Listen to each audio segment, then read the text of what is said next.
Hide your kids, hide your knife. Because I've got 11 questions for you on murder weapons from movies. This is about how people die in famous theatrical pictures with my friend Steve Nelson. This is Trivia with Buds.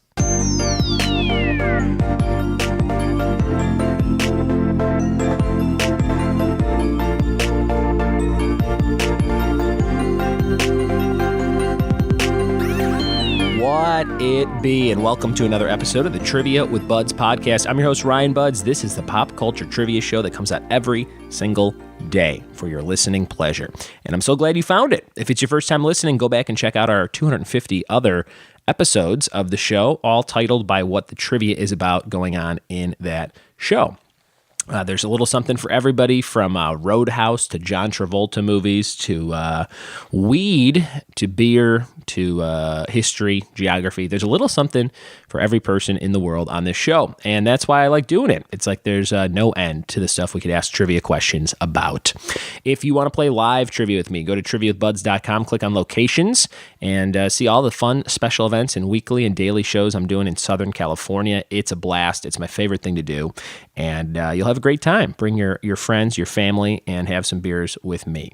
I am sitting across from one of my oldest friends who's still visiting throughout this Halloween week here, Mr. Steve Nelson. What's up, Steve? Hey, man, I'm glad to be back. Yeah, you haven't really left, so. I literally slept on a bed about 5 feet from here. That's right. How were your night terrors here? Pretty good? Yeah, pretty horrendous. I think I saw something watching me while I was I do have a ventriloquist doll that walks around named Mr. Marbles. You know, like that was Seinfeld. Yep, he tiptoes around in the middle of the night.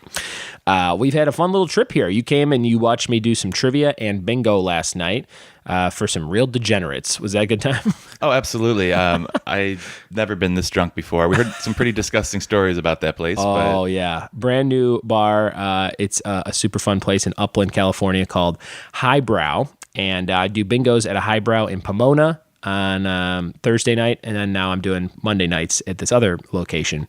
And I said, what's the grossest thing that's ever happened here? And the story, in short, involved pee and mouths. And that's my life. That's what I do. But here we are. You're still on this trip, and Halloween is just one day away. Are you excited? Absolutely. Are we going to get me the rest of my costume? Yep. I'm just going to have to wing it. Now we're going to get it today. I think we're going to get it done. You're going to be Teddy from Bob's Burgers, and you just need that little cap, pretty much, and then like a pair of khakis from me. And just need to gain 30 pounds and shave my head. Start talking like this, Bob.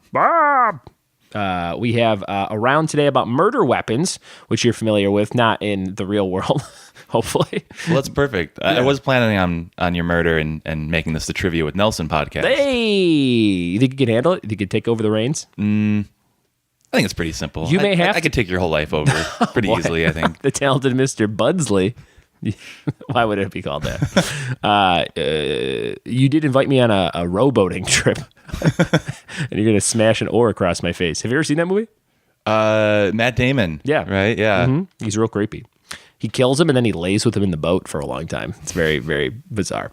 But murder weapons, that would be the perfect kind of question. That's not in this quiz, but it'd be like, what does Matt Damon hit Jude Law with in a boat to then steal his identity? And it would be an oar, because that's what he hits him with. So we got questions like that coming your way, and they're from a lot of horror movies, some action movies, and things like that, too.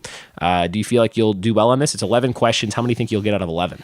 I'm going to go with 7-Eleven. 7 out of 11. Very good. Speaking of 7-Eleven, do you remember when we lined up at a 7-Eleven that turned into a Quickie Mart for the Simpsons movie? Oh, yeah. Didn't they have the pink donuts? They had the pink donuts, and they made it look like Apu worked there and stuff, and there was a long line, and the guy behind us in line stood for like 15 minutes, and he's like, hey, what's going on? I'm trying to buy milk. And I'm like, why would you stand in this line? I go, the whole place looks like The Simpsons. He was like, the what? Like he had never even heard of it. I love when people go like, you say something like The Simpsons, and they're like, what's that? And I'm like, you've never heard of The Simpsons, and it's been around for 40 years. 40? 30? 30 years. Yeah. I've had a lot of iced tea this morning. It's getting real rapid. And that is my recovery drink when I've had too much to consume alcohol-wise. Although I didn't have beer last night, now that I'm thinking of it. I think I drank all yours. You drank my beer. I had like a Red Bull. Maybe that's still kicking in. All right. Well, let's use that power to speed ahead into this round on murder weapons. We're going to jump into those 11 questions right now. Here we go. All right, here we are. Question number 1 for murder weapons. I'll give you the question. You just have to answer it. We'll do it right on the spot. Let's see if you can get your 7 out of 11. The film Clue based on the board game Clue. Am I correct? And that's been today's episode. Thanks for playing. Question number 1, murder weapons. What does Paul Sheldon use to smash over Annie's head in the climactic end to Misery?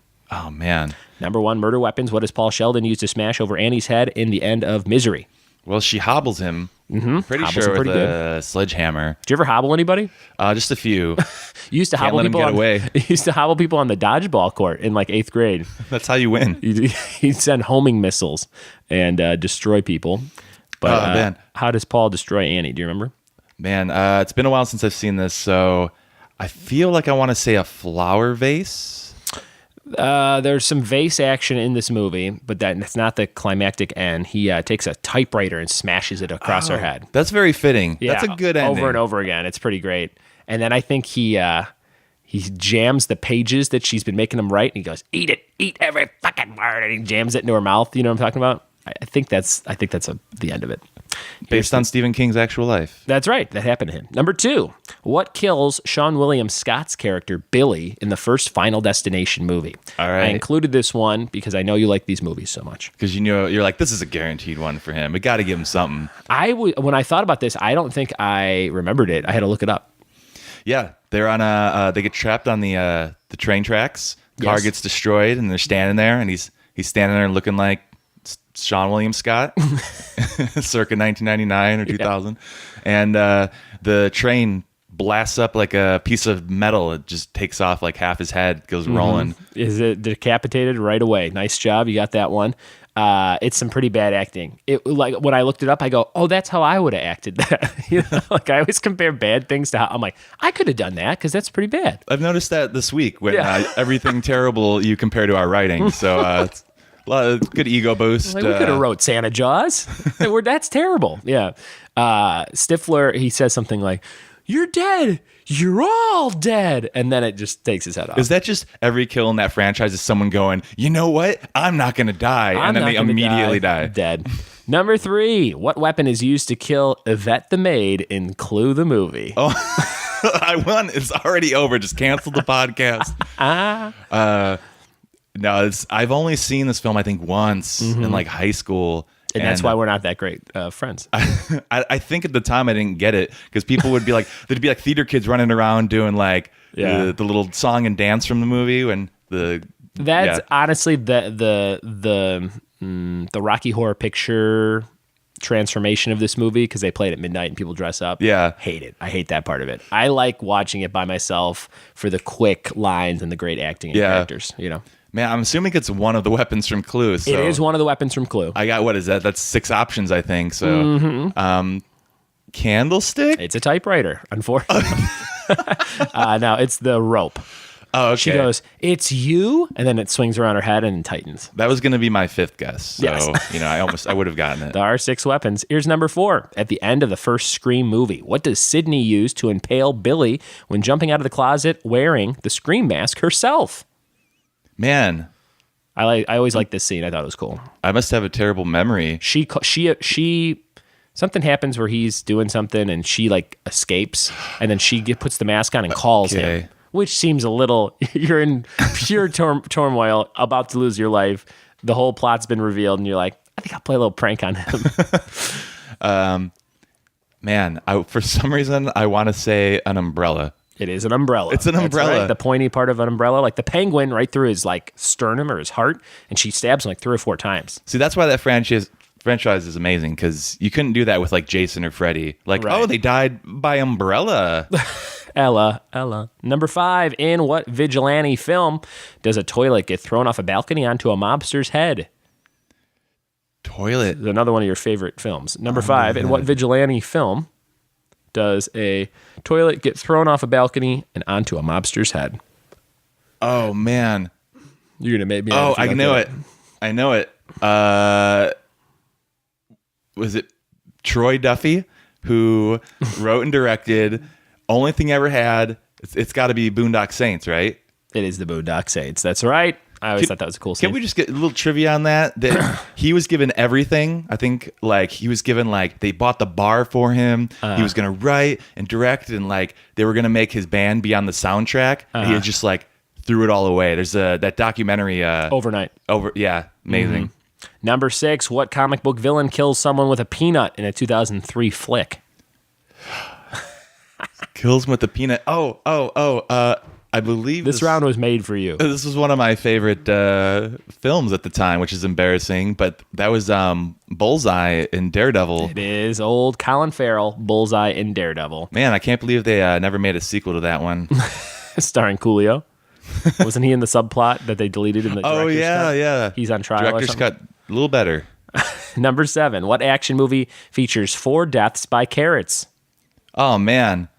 It's a live-action cartoon with, is it Clive Owens? It's on my shelf right there. We were just talking about Paul watching it. Giamatti. Shoot 'em up. Shoot 'em up. That was a fun movie, like perfect age to see that movie in theaters when we were, 14, 15, 16. Yeah, and there's a scene where he's like, isn't he like banging someone? Doc? But he's also like in a firefight. It's a sex scene where he never, Yeah, and then another movie with Nick Cage stole it. I think Drive Angry. He does the same thing. Same thing. Number 8, what actor gets a coin slowly pushed through his brain in a superhero prequel? What actor gets a coin pushed through his brain?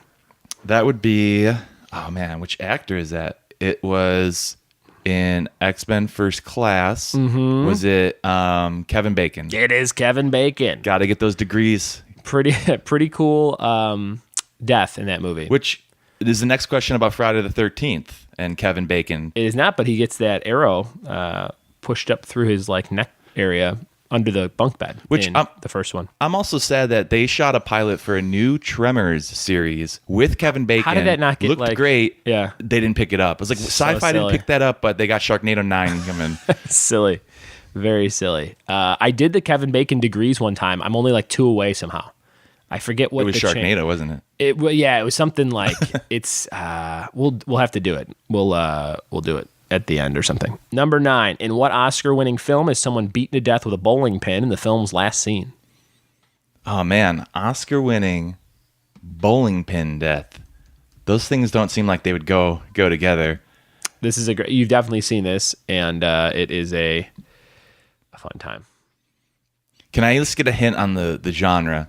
The slow drama, I guess. Drama with a bowling. How many bowling movies are there?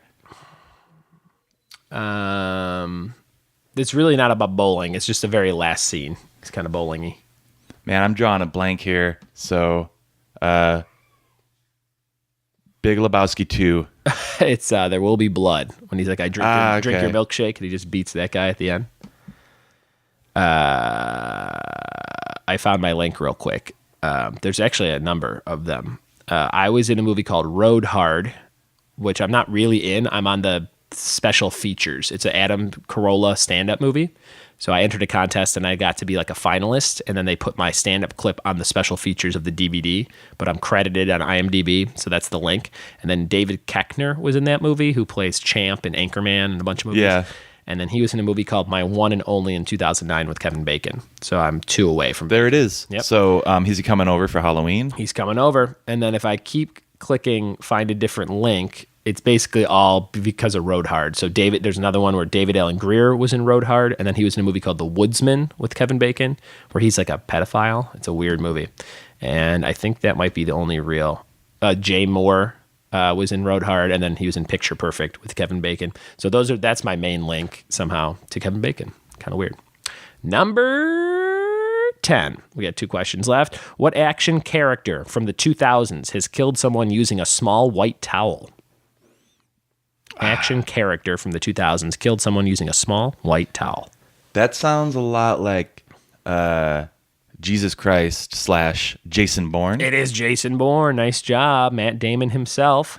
Matt Damon he kills somebody with a pen, I believe, too. Yeah, and I think like a book. Rolled up magazine. He does it all. Paperclip. That was like my favorite trilogy, one of my favorite trilogies ever. And then they went and made like the one with Jeremy Renner that was Not so terrible. good. And then they made like another one. It was and just called everyone's like, Jason Bourne. It was bad. what are they doing? Yeah, you know what they need to do? Talented Mr. Bourne. Link them together. he becomes Jason Bourne and kills the real Jason Bourne. That would have been good. I want a prequel where he's in a rock band and plays Scotty Doesn't Know, the number one hit single. They should link all the Matt Damon movies to be in the same universe. Ocean's 11. The Martian. Treasure Planet. Wasn't he the voice in Treasure Planet? Or one of those movies? I don't know. All right, here it is. This is your last question. This would be 2 points. And this was originally a picture on the slide, but I'll describe it to you. In what movie would you find someone destroying a horde of zombies with a lawnmower turned upright? You intentionally... Oh, yeah. That one was just for me. It would have been tough for anybody else, but I knew you'd nail it. So Peter Jackson, before he became huge and famous with Lord of the Rings, was like making low-budget horror movies like Bad Taste. Yep. And one of my favorite films of all time, one of the biggest influences, is called Brain Dead or Dead Alive. Yeah, Dead Alive. And me and you, we needed something to rent for, I think, my 7th grade birthday party. We were doing like a little sleepover, and we went to Blockbuster, and we were just looking at the horror movies because that was the best. They always had the best covers, and we're like, we need to just find something like messed up. And this guy was just like, hey guys, hey, over here, like, kids, you want to see the goriest movie ever made? And we like looked at each other like, oh hell yeah. Yep. And he handed us Dead Alive, and it's like funniest, the most amazing thing. Yeah, it is a great fun movie. A lot of insane explosions of blood in that movie. And a zombie baby. Can't go wrong with a zombie newborn baby, which is conceived by a priest and his mom, right? He kicks ass for the Lord. That guy was crazy. All right, Nels, you did pretty good. I don't know your score, but I think you definitely got 7. I think you got I'm going to just say 11. 11 out of 11. 11 out of 11. Let's go back real quick. The only one you missed was the Oscar-winning one, and the one about Yvette the Maid. So you missed 2. And Misery. Oh, yeah. So you missed 3. You got 9 out of 12. It's Points? 12 now? Well, 12 points if it was. Okay. It's 11 questions. Yeah, I see. So you got 8 out of 11, right? 8 out of 11, I think. Nice job. Anything you want to plug before you get out of here? My phone charger in. My phone's getting a little low. If I could just plug that in. Classic dad joke. You can find me on Twitter at Steve Hugh Nelson. I've got some videos, some shorts, music videos, whatever. Try to post funny things and cat pictures. And you do those pitch-a-days all the time, where you're pitching like log lines from movies, like real quick little. Yeah, occasionally I have a hashtag pitch every day. You can find hundreds of ideas I've posted. Feel free to steal them and never give me anything for them. And ruin my life. Hashtag Santa Jaws. All right, Dallas, thanks for playing along. Yeah, thank you. Boom, there it was. A quick fun chat with my buddy, Steve Hugh Nelson. Follow him on Twitter for all kinds of good stuff. He's posting every day, including a picture of him in front of the hedge from the Halloween house over in South Pasadena, which is supposed to be Haddonfield, Illinois. Fun fact, they never changed the license plates in the first movie. So if you're watching Halloween, on Halloween tomorrow, look for the license plates that say California. That's a fun little thing. We are doing a big costume contest in Upland at Last Name Brewing. If you live in Southern California, come check it out. Win some amazing prizes and come see me and my family dressed as the Belchers to the nines. We'll have the full effect of the Belcher family and Teddy with Nelson visiting. Thanks for listening. Thanks for telling a friend, and we'll see you tomorrow for more Trivia with Buds. Cheers.